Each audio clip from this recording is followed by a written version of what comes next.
Good morning and welcome to this week's Newscast. I'm Bailey. And I'm Morgan. Families who are participating in the Washington, D.C. trip next spring will be participating in the Herberger's Community Day event by selling coupon books. You can purchase a book from Vicki Thomas or online for $5. The volleyball girls are number 1 in conference, which puts them in first place for tournaments, and the soccer boys are in second place in their conference.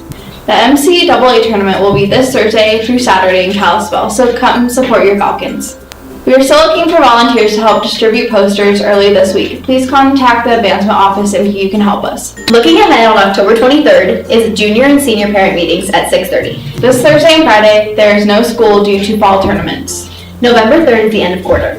November 9th is Grandparents and Veterans Day. Parent-teacher conferences for the lower school will be November 9th through 10th, and there will be no school for pre-K through 6. Sometimes we like to share what our students are doing in their classes. We have a special segment this week from our very own 7th grader, Addison Ballerina, and she's going to share an article review on Dr. Seuss.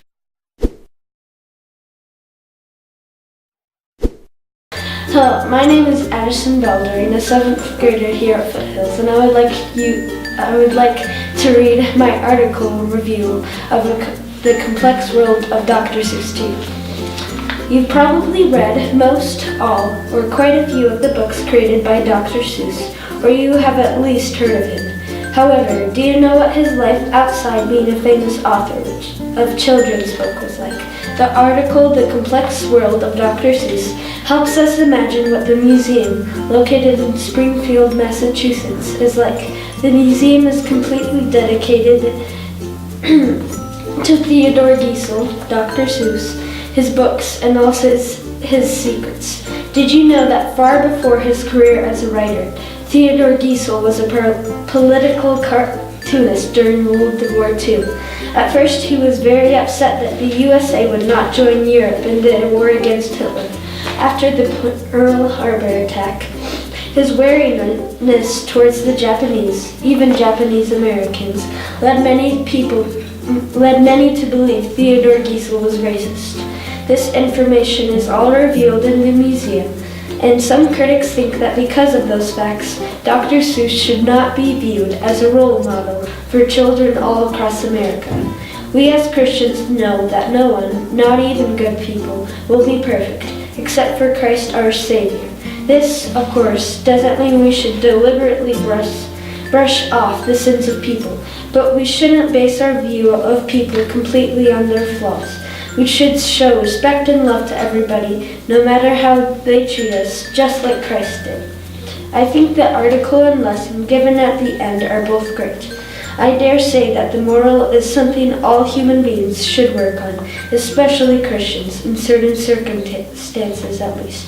We are quick to judge by outward appearances, mistakes, and we tend to ignore the beauty underneath. When Christ saw us, that was not the case, despite our sinful nature. He looked deep down in our hearts and saw the wonderful and kind people we could be if we would only trust in Him.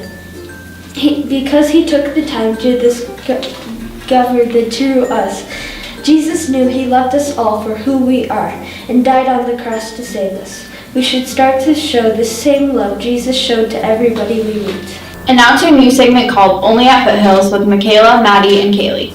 Hey guys, I'm Kaylee. And I'm Maddie. And I'm Michaela. And we have a new segment for you called Only at Foothills, where you guys can only at Foothills. Well, yeah, all the stuff that only happens at Foothills. So if you guys have any suggestions, send them our way so it can be on the newscast. Enjoy our first episode.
And now to Did You Know with Kaylee.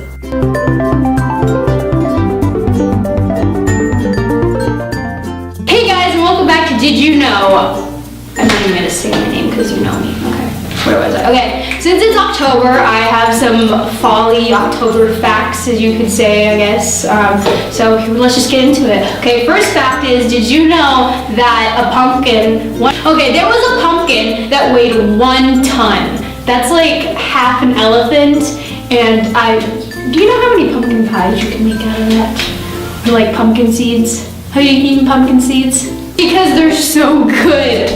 Okay. No, you take all the stuff out and you separate it from like whatever the orange stuff is, whatever that's called. And then you like separate it and then you cook it and clean them and then you cook them and you put seasoning and a bunch of other stuff on it and then you put them in the oven and then you eat it. And it's delicious. Halloween. Did you know that October in Latin means the 8th month, which is kind of funny since it's 10th month in the calendar, but so blah blah blah, which is kind of funny because August is actually the 8th month and this is the 10th month. Mind blown.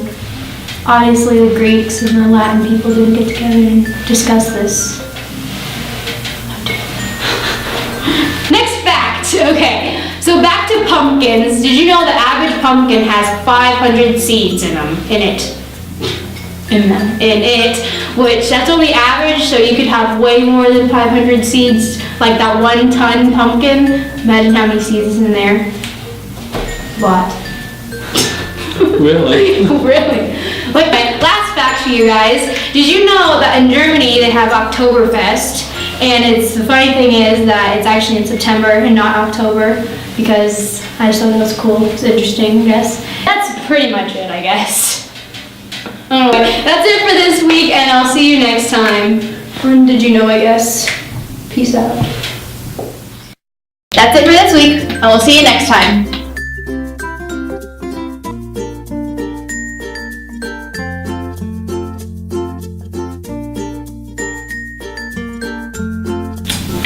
Hey guys, and welcome back. I bumped it. Oh, okay. Hey guys. Whoa! I have to remove it. I know I'm choking. Oh, this is great. Okay, are you good? Okay. Okay, fine. Okay, next fact. Okay.